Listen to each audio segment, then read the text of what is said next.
18वीं लोकसभा के लिए ओम बिरला को अध्यक्ष बनाया गया है। उन्होंने ध्वनि मत से ये चुनाव जीत लिया। स्पीकर के बाद अब उपसभापति की बारी है। पिछली लोकसभा में ये पद रिक्त था। इस चुनाव में विपक्षी गठबंधन को 2019 की तुलना में शानदार जीत मिली है। इस वजह से सत्ता पक्ष और विपक्ष के बीच ये विवाद का विषय बन गया है। आपको बता दें कि विपक्ष के अध्यक्ष के चुनाव से पहले सत्तारूढ़ भाजपा नीत एनडीए गठबंधन के अध्यक्ष उम्मीदवार को समर्थन देने के बदले उपसभापति पद की मांग की गई थी। विपक्ष की इस मांग के बाद दोनों ही खेमों में सहमति नहीं बनी। अध्यक्ष पद का चुनाव हुआ। कोटा ले भाजपा सांसद और पूर्व लोकसभा स्पीकर ओम बिरला और कांग्रेस सांसद कोडिकुनिल सुरेश के बीच ये मुकाबला था। ओम बिरला को ध्वनि मत से अध्यक्ष चुना गया। विपक्ष ने मत विभाजन के लिए दबाव नहीं डाला। आपको बता दें कि 17वीं लोकसभा में उपसभापति का पद खाली था।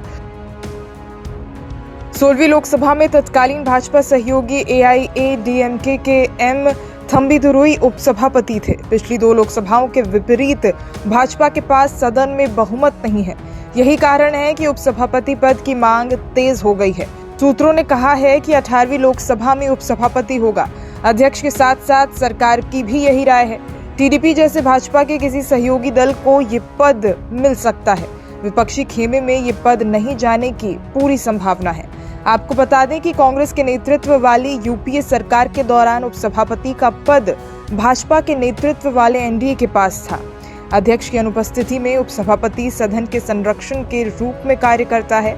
अगर उपसभापति सदन की अध्यक्षता नहीं कर रहे होते हैं तो वो बतौर सांसद सदन में बोल सकते हैं। आपको बता दें कि वरीयता क्रम में उपसभापति 10वें स्थान पर हैं, जबकि लोकसभा अध्यक्ष 6ठे स्थान पर है।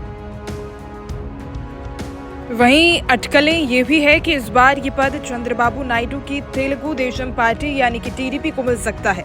अटल बिहारी वाजपेयी के नेतृत्व में एनडीए के सत्ता में रहने के दौरान टीडीपी के जीएमसी बालयोगी स्पीकर थे और ऐसी उम्मीद है कि अब ये पद उनके बेटे हरीश बालयोगी को मिल सकता है।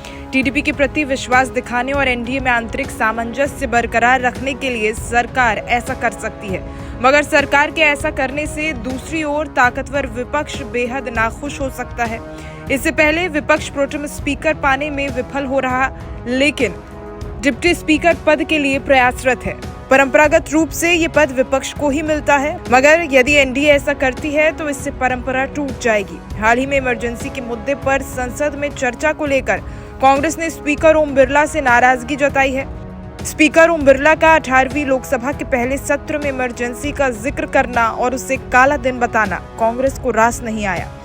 कांग्रेस पार्टी ने लोकसभा अध्यक्ष द्वारा किए गए इमरजेंसी के संदर्भ पर औपचारिक आपत्ति दर्ज कराई है और इसे संसदीय परंपराओं का मजाक बताया है। इसके विरोध में कांग्रेस के केसी वेणुगोपाल ने स्पीकर को पत्र भी लिखा।